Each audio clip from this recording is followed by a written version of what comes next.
everyone, it's Maki here. Do you like the Justice Gundam? It has gained a lot of popularity among some fans in Japan. The lyrics are sung along with a very cool melody. It appears in the Italian version of the Gundam Wing theme song, Gundam Wing, sung by the renowned Italian singer Giorgio Vanni. This is part of the lyrics. Oh, is it different from what you imagined? My apologies. This time, we will analyze the Justice Gundam, a mobile suit featured in Gundam Seed.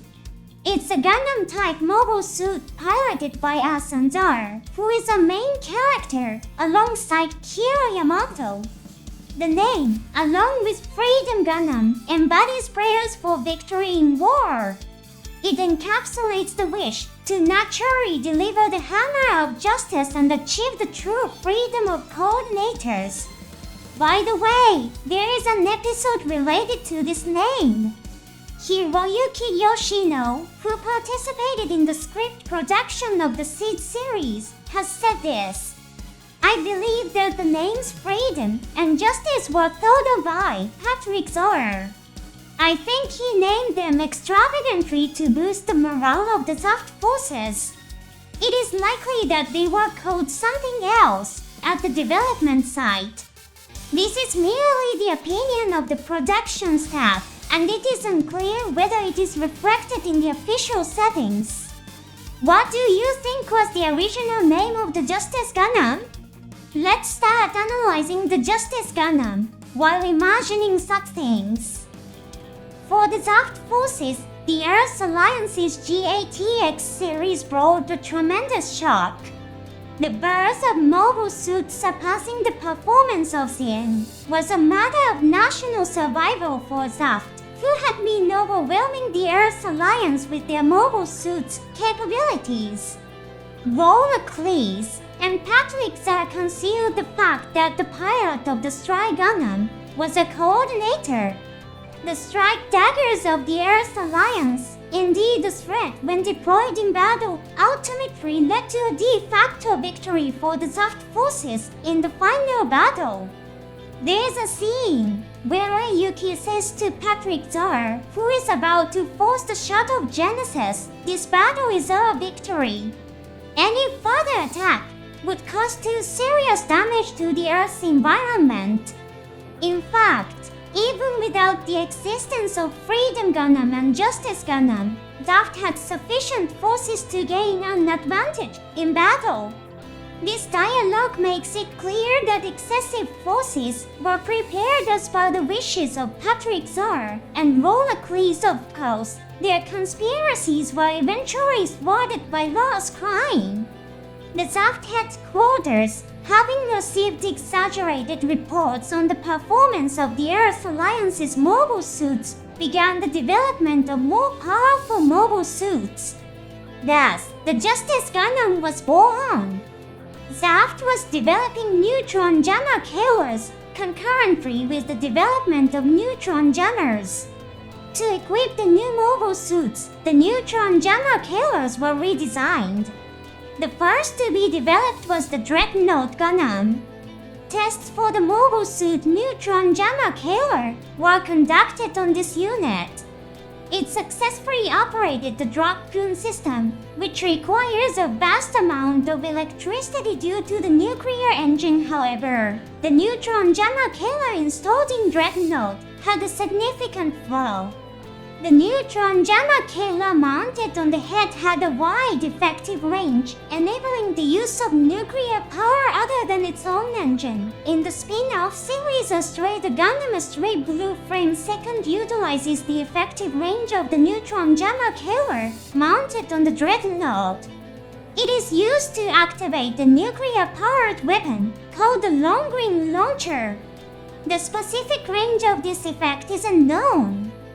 Considering the fact that ZAFT regarded this feature as a major flaw and improved the neutron jammer killer installed in Justice, it might have been able to affect a quite extensive range. The neutron jammer killer installed in Justice was mounted on the waist of the unit, and modified to affect only its own nuclear engine. This specification change resulted in the cockpit hatch being located higher than in conventional mobile suits. This is a real-world story. Due to this specification change, the Justice Gundam could simultaneously display the mobile suit's head and the pilot on the screen. In fact, a similar directorial technique was employed by Yoshiyuki Tomino, the creator of the original Gundam, in Gundam Formula 91. He thought that showing the robot's face and the pilot on the same screen would expand the expressive possibilities of animation. By making the mobile suit smaller than traditional models, his idea was successfully realized. The mobile suits in Formula 91 are about 14 meters tall, compared to the original Gundam's 18 meters. The famously large She Gundam is 28 meters tall. In Gundam Seed, the idea of the placement of the neutron Gamma Kela allowed for a similar idea to be realized as Mr. Toomey knows. Let's return to analyzing the Justice Gundam. While it was completed around the same time as the Freedom, as indicated by its model number, the Justice is slightly more reminiscent of a previous generation of mobile suits. There are multiple opinions about its development purpose in the literature. One is that it was developed as a successor to the Aegis Gundam. This is often cited due to the shape of its head sensor and its ability to rapidly approach enemy units with great thrust. Another view is that it was developed as an evolution of the Strike Gundam. In some documents, it is classified as a valuable equipment type assault mobile suit. This refers to a mobile suit that has enhanced the Strike Gundam's equipment swapping system with ZAFT technology. There are interesting descriptions in the literature as well. One concerns the head design, which ended up resembling that of the Aegis Gundam. This is said to be a result of combining the sensor array technology used in ZAFT's main mobile suits with the GATX series. From this perspective, it might be more appropriate to say that the head of the Justice Gundam is not similar to the Aegis Gundam, but rather resembles the ZAFT units in, or gates. The weapons and phase shift armor equipped on both the Justice and Freedom Gundams were tested on a unit called the Firearms Operation Test Type Gate Sky. This unit was also equipped with a prototype of the FAM equipped on the Justice Gundam. The prototype FAM had an increased battery, but a drawback was discovered: the combat duration dropped to about 10 minutes when using the phase shift armor and new weapons. This issue was later resolved with the introduction of the neutron jammer killer and the nuclear engine. At that time, the gates produced appeared in the final battle of Seed, connected to an energy replenishment cable. The Justice Gundam, with features like sharply angled toes, also shares characteristics with the latest ZAFT mobile suits like Gates or Dean.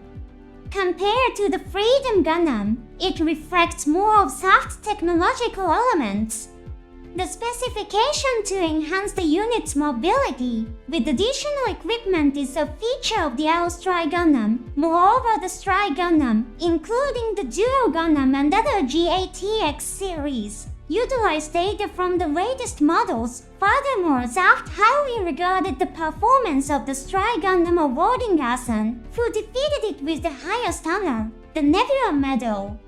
In contrast to the Freedom Gundam, which features wings that incorporate new technologies developed by ZAFT, the Justice Gundam is characterized by equipment inspired by the striker pack mechanism.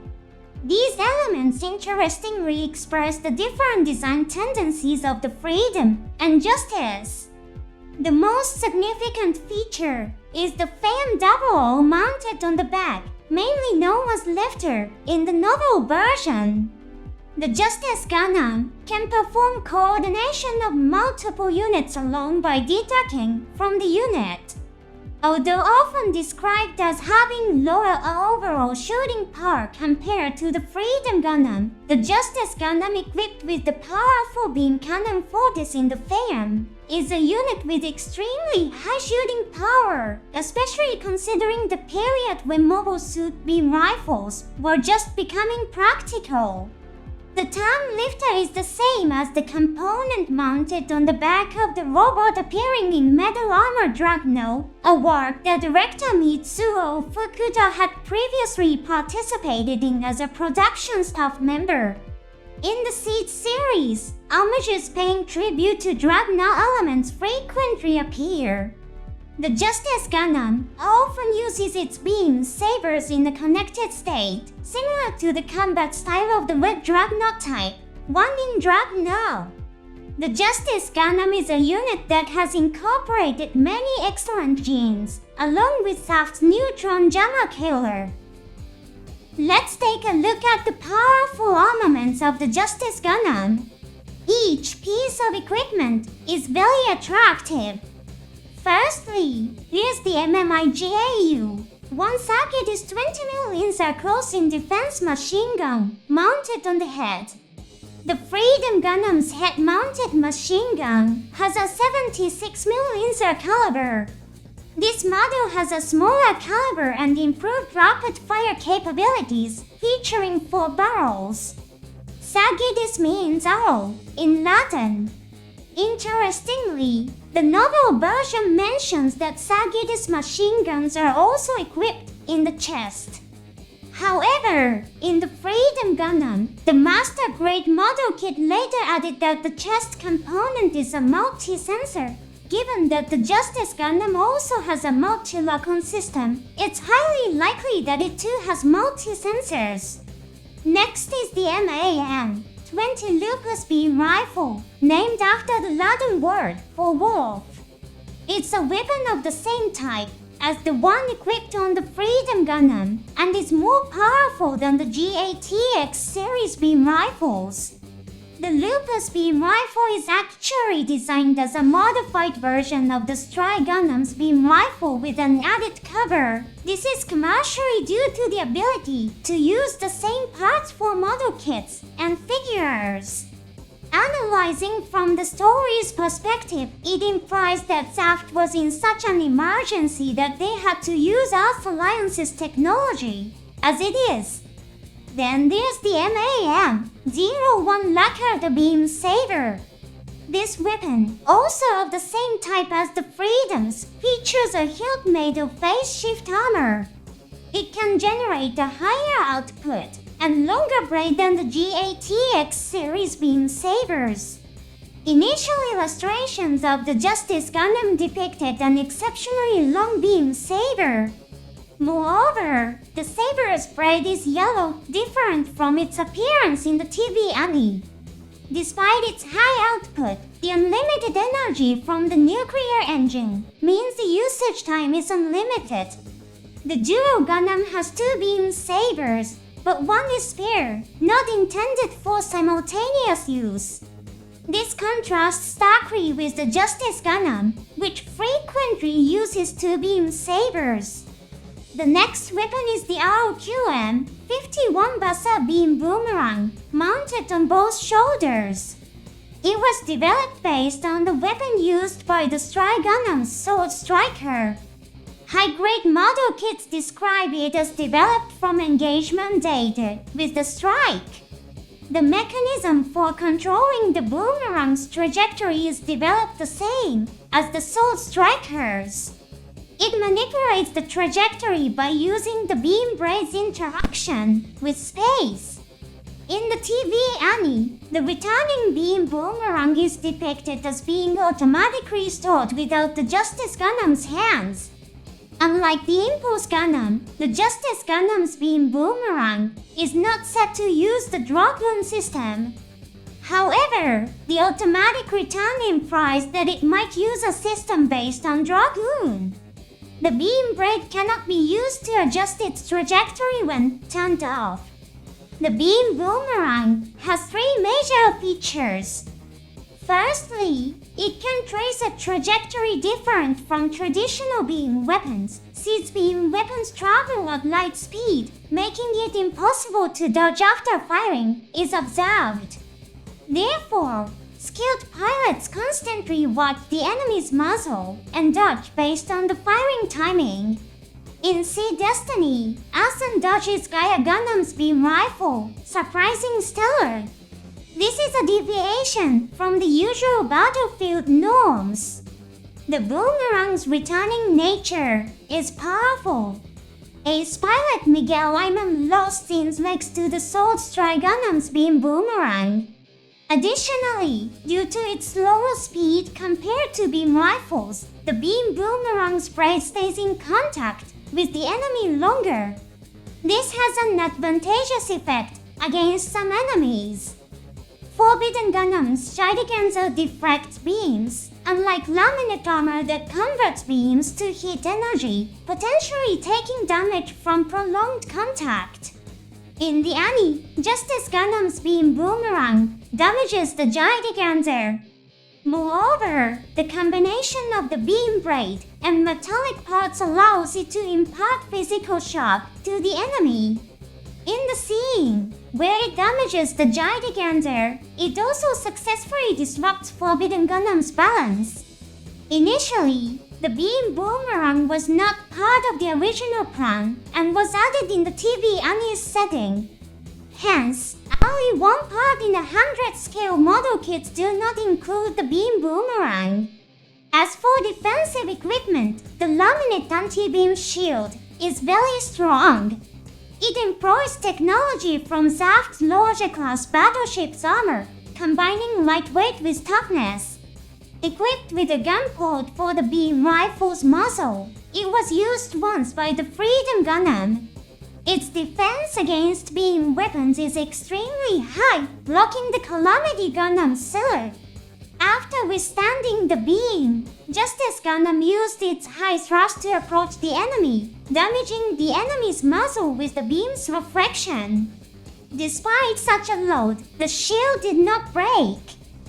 Let's analyze the distinctive equipment of the Justice Gundam, the Phaeum 00.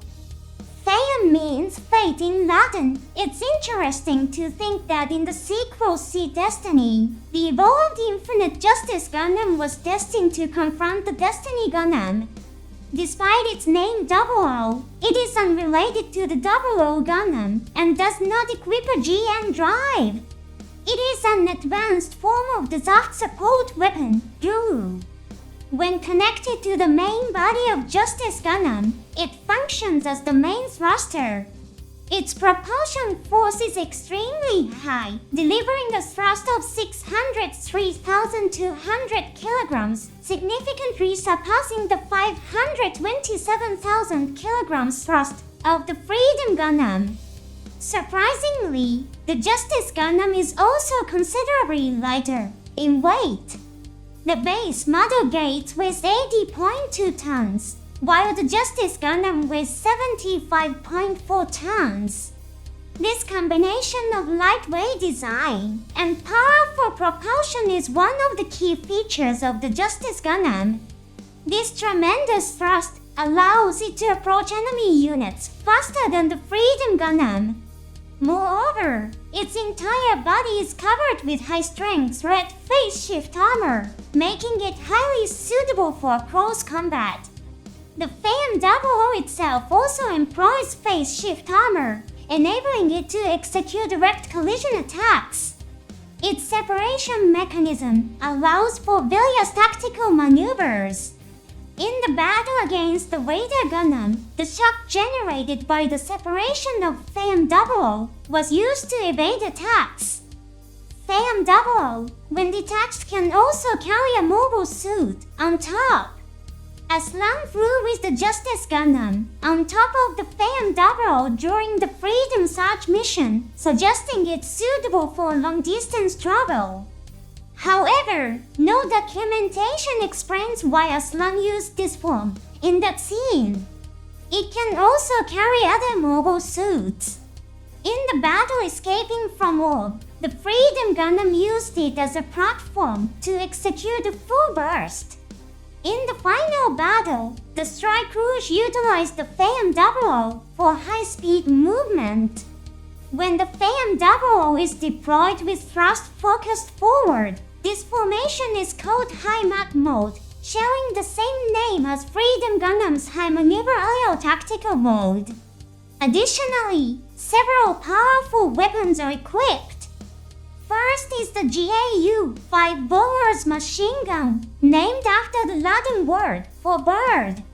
This weapon, equipped with a total of 4 barrels, can be loaded with various types of ammunition including explosive and armor-piercing rounds. Next is the M9M, 9-cell swivel turret machine gun, named after the Latin word for deer. This machine gun is mounted on the top of the engine block, with a circular mounting pod allowing 360-degree swivel and flexible angle adjustments in vertical directions. Then there's the MA-4B Fortis beam cannon, a high-powered beam cannon with excellent rapid-fire capabilities. Fortis means strong in Latin. It's a weapon designed by applying the technology of Zinsbao and Buster Gundam's hyper-impulse cannon.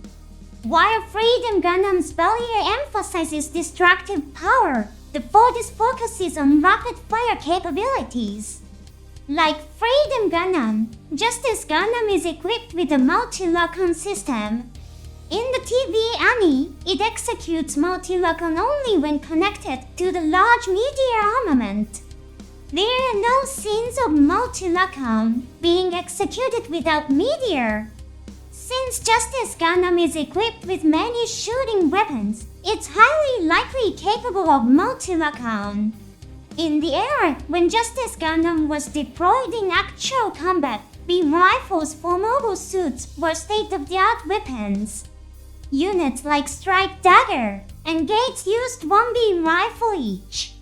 In such a time, the combination of Justice Gundam with the powerful Lupus beam rifle and FAM-00 with the Fortis beam cannon executing a combination attack was an extremely formidable event. Let's take a look at the performance of the Justice Gundam. The drama leading up to Athrun receiving the Justice Gundam is also noteworthy. In the situation where the Freedom Gundam was captured, Patrick Zar issues an order to Athrun Zar: recover or destroy the Freedom, eliminate any and all entities that come into contact with it. This order includes Law's Crying as well. In the novel version, Athrun's confusion over his father's excessively harsh orders is depicted.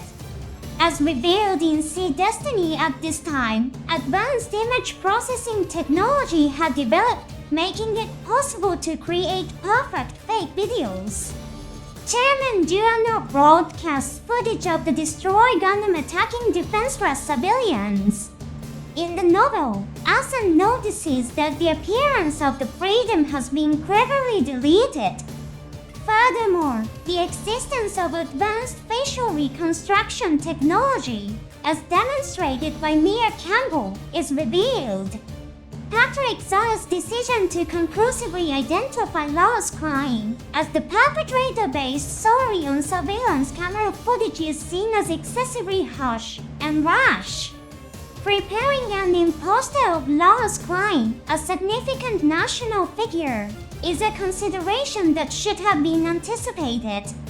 This conversation with his father sparks doubts in Athrun about ZAFT justice.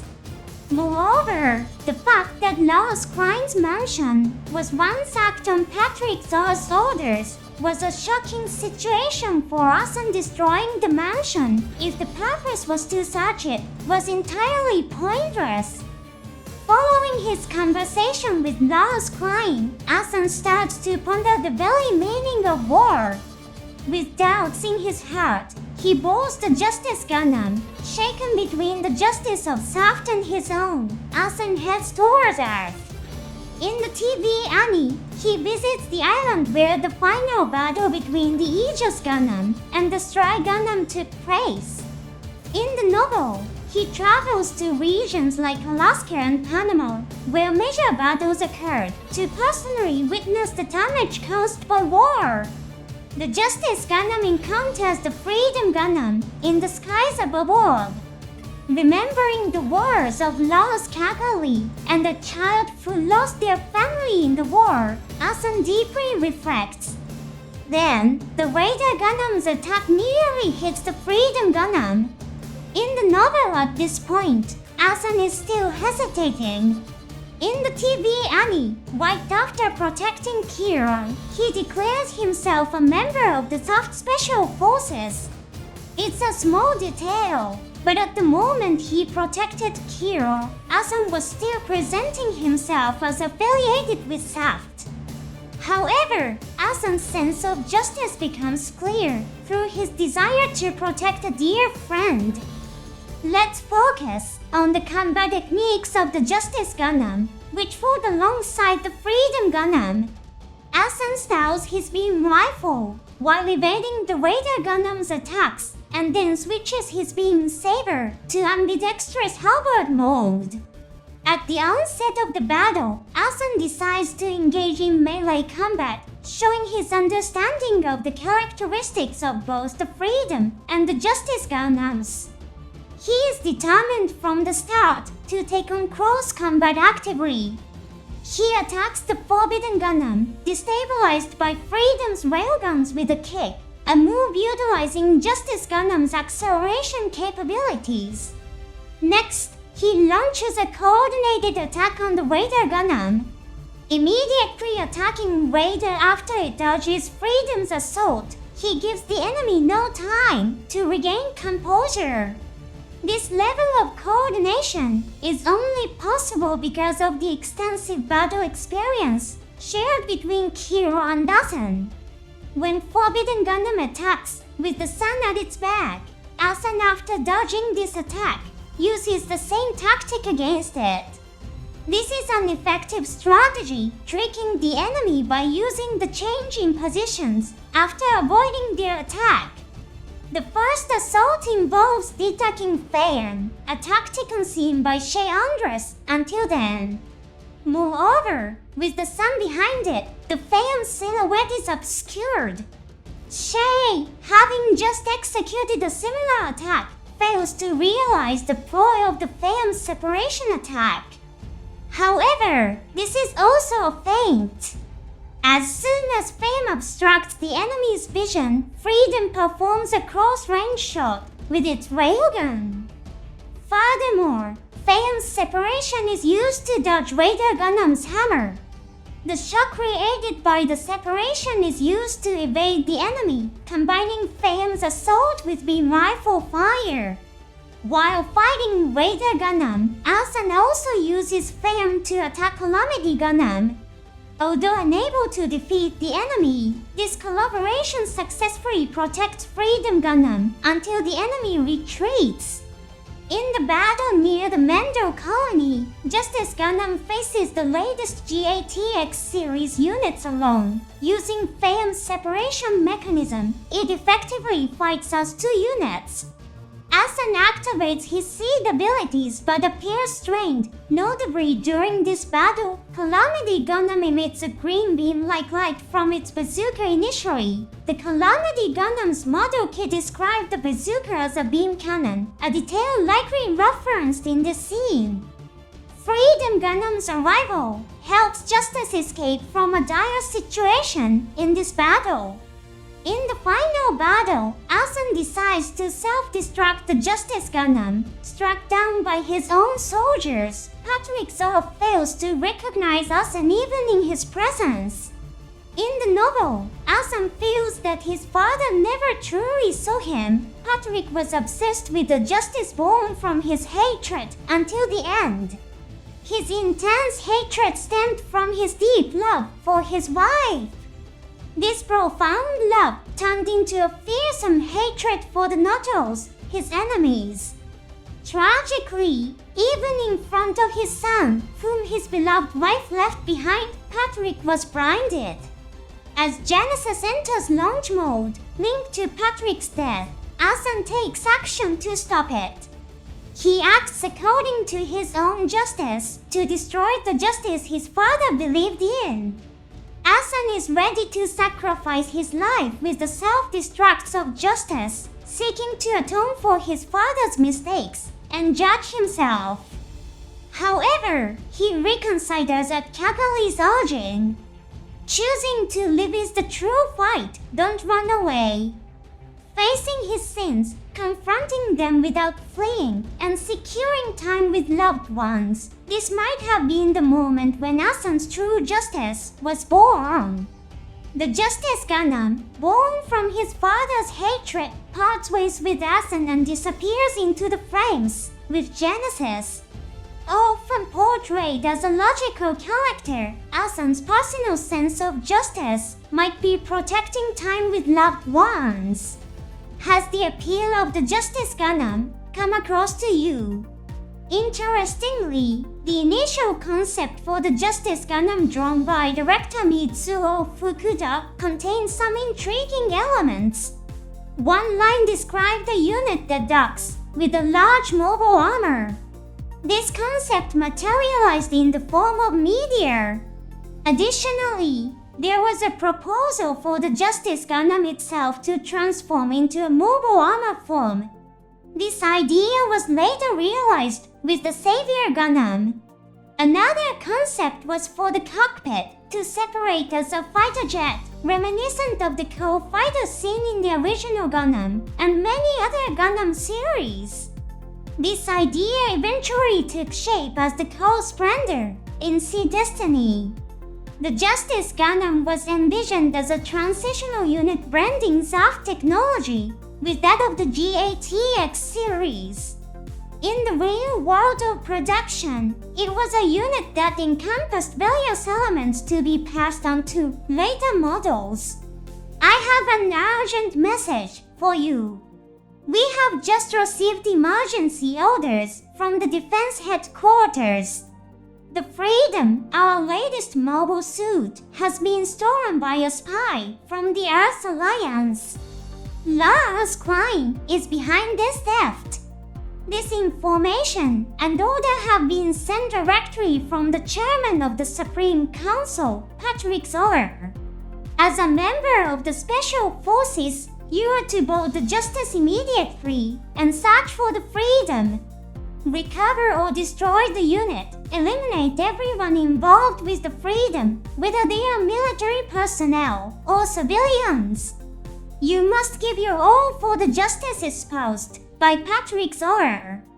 Deliver the hammer of justice to those foolish nut-holes. Please press the subscribe button to start the engine. Activate the phase shift armor with the like button, start the thrusters with the bell button, and deploy. I wish you good fortune in battle for ZAFT.